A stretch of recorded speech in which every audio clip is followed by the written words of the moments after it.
Hi, Charlie. My name's Abigail. I'm a physician assistant student. Hi, Charlie. My name's Abigail. I'm a physician assistant student at West Coast University. I'm just going to go ahead and ask if I can get your consent for starting off and then just confirming that you are also a West Coast student before we proceed. Yes, I am a West Coast student and you have my consent. Okay, perfect. So for today, I'm just going to be asking some overall questions about your sleep habits, your overall health, and just your overall well-being on how your sleep can interfere with any of those things. This isn't intended to actually make a medical diagnosis. This is just supposed to be a simple conversation, learning more about one another and our sleep habits. If anything gets too uncomfortable during the process, please let me know and we can stop. Do I have your consent to proceed? Yes. Okay, great. Thank you. Once again, I want this just to be conversation-like and having a good conversation flow.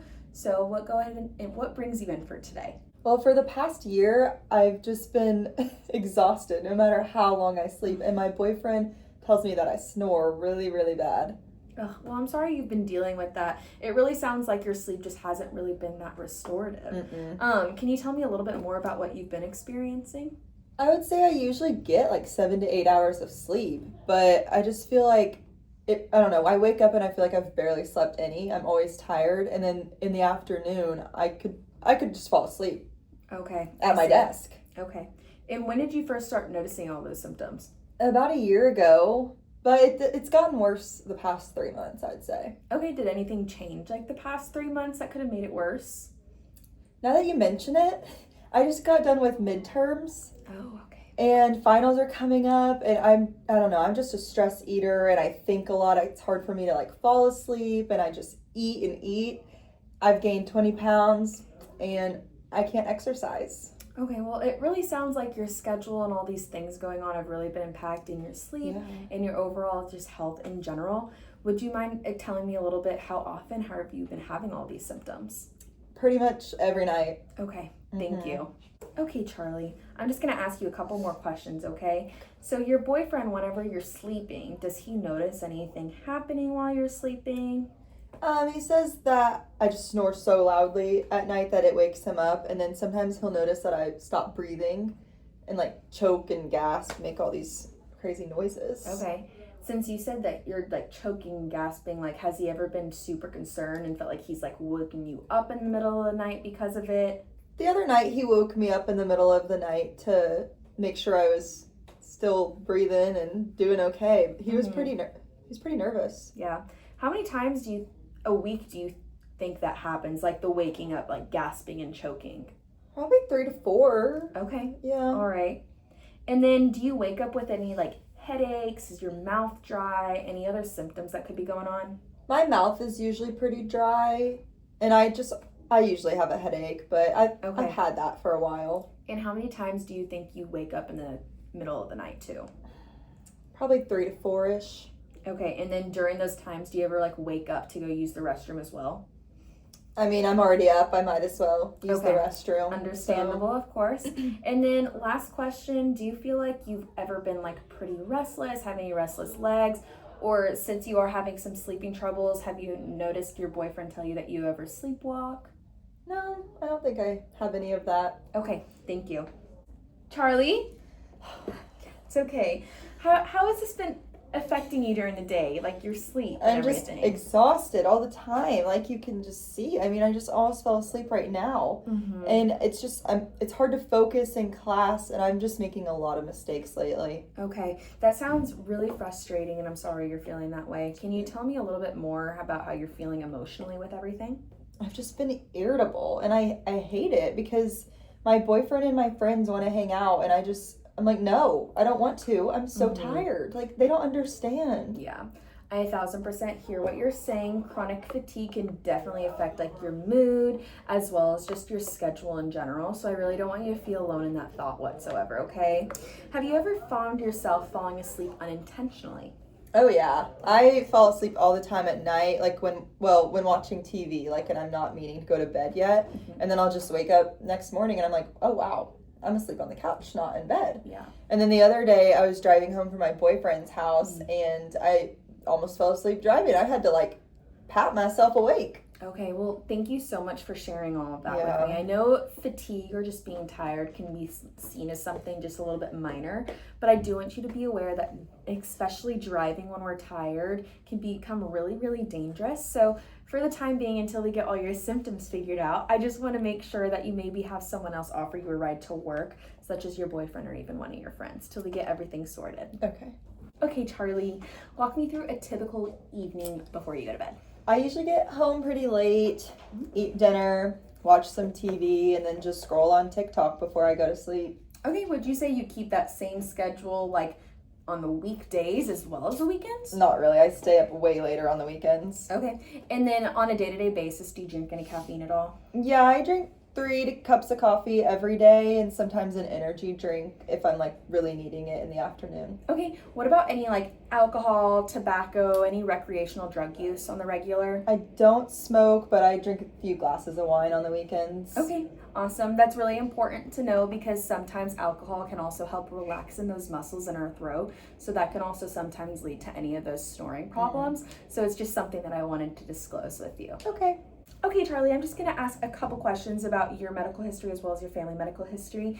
Do you have any medical conditions I should be aware of? I have high blood pressure and seasonal allergies. Okay, do you take any medications for either of those? I take lisinopril Okay. for something like that for high blood pressure, and then cetirizine Okay. for my allergies. Okay, perfect. Thank you for knowing what each of those are for. It's very, very helpful. Yeah. Has anyone in your family been diagnosed with any chronic medical conditions, especially anything sleep related like sleep apnea? My mom wears this big thing on her face to go to bed. She calls it like a CPAP thing. Okay, thank you. Yeah. That's really, really useful for this for all the symptoms that you've been presenting with. A lot of those things can align. It's really important to get that family medical history. Okay, Charlie, I'd just like to ask you a brief questionnaire now. It's called the Stop Bang questionnaire. So I'm initiating this just because, once again, I'm worried about your sleeping, and I'm worried you might have something called sleep apnea. And it's something Sounds that scary. your mom could also be having because she has a CPAP machine. Don't be scared. I'll talk you through everything, okay? Okay, so first question. Do you snore loudly? Yes, I said that. That's why I'm here. Yes, thank you for repeating. Do you often feel tired during the day? Said that too. Yes, thank you for repeating. Has anyone ever observed you stop breathing? I mean, I've been known to gasp and choke in my sleep. Yes. So maybe. Okay, thank you for telling me that. Do you have high blood pressure? Yes. Okay, thank you. Is your BMI over 35? I don't think so. Definitely don't look it. You're not older than 50, I'm are you not. silly? Okay, and then is your neck circumference over 16 inches? Oh my. I know. I don't know. I've never measured my neck before. That's okay. Don't worry about it. And then what sex were you assigned at birth? Female. Okay, perfect. So let me just calculate all of this. Based on your responses, you have several positive stop bang criteria, and this kind of places you at an increased risk for obstructive sleep apnea. This questionnaire doesn't necessarily for sure diagnose you. It just kind of says your risk assessment. And then just this will tell us just any additional evaluations that might be warranted for later, okay? Okay. Okay, Charlie, so based on everything that you've been sharing with me today, something that is on the top of my list of what I think could be going on is something called obstructive sleep apnea. This basically occurs whenever the muscles in your neck or in your throat just relax a little bit too much whenever you're sleeping. And this kind of causes your airway to almost be partially collapsed. So sometimes that's why you hear that like gasping or that choking sound that Scary. could even be happening. So even though your body is continuing to breathe or trying to breathe, sometimes that airflow can either get interrupted or can sometimes even stop completely, which is that gasping or Completely? even that stop breathing of periods that your boyfriend is recognizing. And these repeated interruptions can also prevent you from reaching like that deep sleep. So, which makes you feel really restless at the end of the day because you're That's never why- really getting restorative yeah. sleep. So even though I'm sleeping like 7 to 8 hours, that's why I don't feel completely rested. Yes, exactly. So this would explain like your loud snoring, you're waking up gasping for air. A lot of those morning headaches can happen if you have a lack of sleep, that daytime fatigue that you've been having, especially during classes, trouble concentrating during classes, and making you feel a little bit more irritable to where you haven't really been wanting to be as social as recently. And left untreated, there is a high risk of having high blood pressure that can lead to heart disease or stroke or even some diabetes. And sometimes there can be accidents related to driving, as I counseled you on earlier. So I'm really happy that you came in and we can get this treated for you. This sounds really scary and really serious. Like, how severe is my sleep apnea? Well, your symptoms are definitely raising a concern for sleep apnea, but since you have been having those pauses in breathing, and it's not something we want to take lightly, but I can't exactly say how severe your obstructive sleep apnea is in this moment. We're going to be conducting something called a polysomnography or a sleep study, and that's going to be whenever you're just sleeping here overnight in clinic, and we're just going to see how many times your breathing gets interrupted while you're sleeping, and that's also called the apnea hypopnea index, or known as the AHI. Okay. All right, Charlie. So now the next step is just going to be discussing all your symptoms and everything that you've told me today with my supervising physician. And most likely they're going to perform just like another physical exam. They're going to check your blood pressure, your height, your weight, all those good things. Get that neck circumference because we weren't sure of that earlier. We're also going to check at your nose, your mouth, your ears, looking for any other obstructions that could also be causing this. And then we're going to make sure we're reviewing your medications, your medical history, just anything that would come good in like a good physical exam. And then after that, we're going to be ordering a sleep study. And depending on that, you might qualify for either a at-home sleep study test, which might be a little bit easier for you since I know you are in school, or we can do an overnight polysomnography or sleep study that's going to be done in an office or clinic. Do you have which one you'd rather prefer? I would probably prefer the at-home one just Okay. because of school and everything. Yeah, that's completely understandable. And if it's medically appropriate, it's definitely something that I would also recommend. While we're waiting for that further evaluation, there's a lot of lifestyle changes that I also can recommend in the meantime. First, I just want to make sure that we have like a good sleep, some good sleep habits. So before we're going to bed, maybe avoid going on our phone, as blue light and just being on our phones can also just like impair us going to sleep and getting that restorative sleep that we need. Secondly, I know you said you drink quite a few cans of caffeine, but if we can kind of limit that, that would also be a little bit better because that's going to also impair our sleep as well. Alcohol can also really worsen sleep apnea. I know you said you partake in drinking some wine occasionally on the weekends as well. And like I said earlier, it relaxes those muscles in your airway, and those can also be contributing to symptoms, so we don't want to do that as well. And then lastly, we can just do some physical activity, as physical activity can help with like gradual weight loss, and this can also help improve all those sleep symptoms.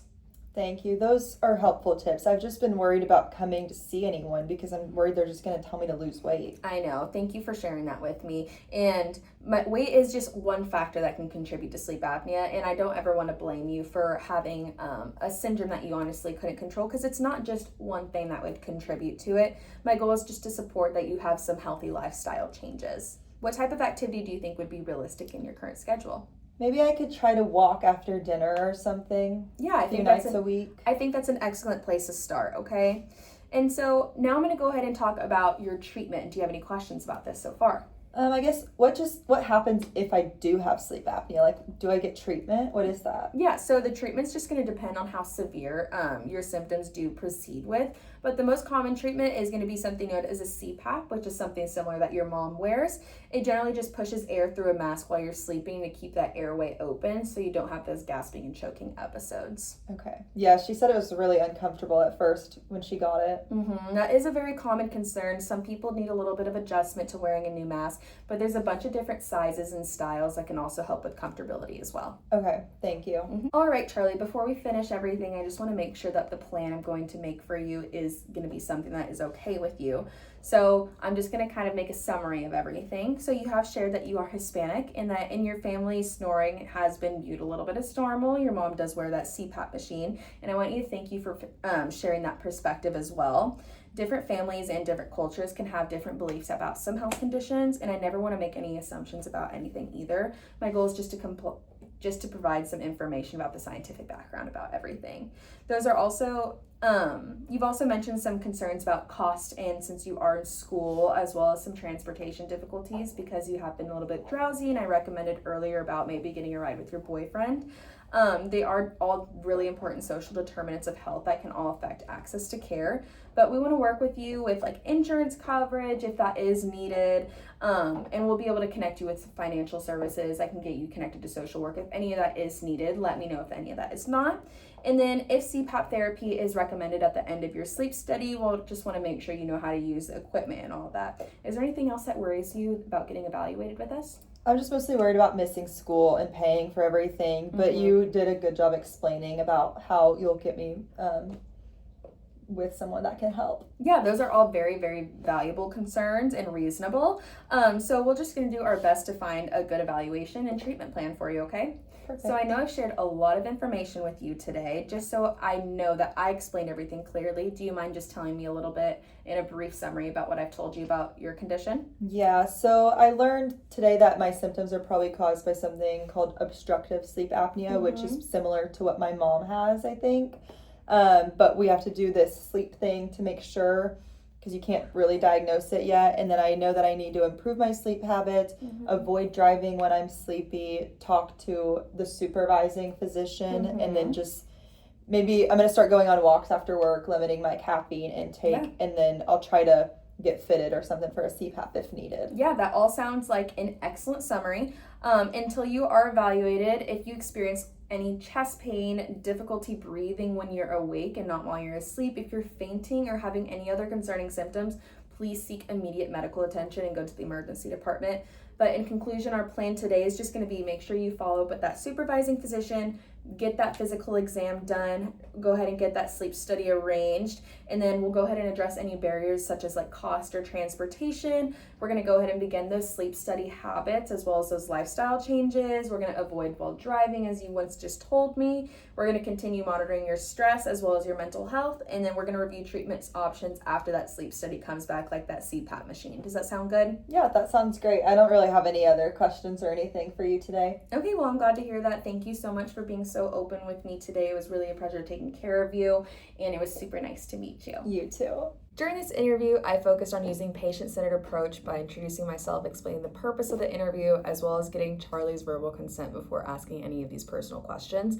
I started with open-ended questions so that she could describe her symptoms in her own words, and then asked more detailed follow-up questions. And throughout that whole interview, I practiced using active listening skills and acknowledging her concerns and just validating how exhausting and frustrating chronic fatigue really can be. I also explored the connection between sleep apnea as well as behavioral health and asking about stress, anxiety, mood, and how her symptoms were really reflecting her school and work relationships. I used the Stop Bang questionnaire as well to support my clinical reasoning, and then explained that it's just a screening tool, not something that would actually make a for sure diagnosis, and that a sleep study would be needed to make a for sure diagnosis. Another important part of my interview was discussing culturally responsive care. I asked about Charlie's race, ethnicity, and gender identity, and just other factors like finances and transportation. And all these can really affect access to care and treatment. So I just wanted to make sure the plan was like really realistic and tailored to her needs. And if I could improve in future interviews, I would give the patients a little bit more time to reflect before responding and encourage them to come up with a little bit more of their own solutions before even offering recommendations, especially whenever it does come to lifestyle choices after they were informed and educated over all aspects of the disease. Overall, this interview reminded me that obstructive sleep apnea affects a lot more than just sleep, and it can impact mood, concentration, relationships, as well as just quality of life in general. And providing good care means combining clinical reasoning with empathy, care, clear communication, as well as individualized care.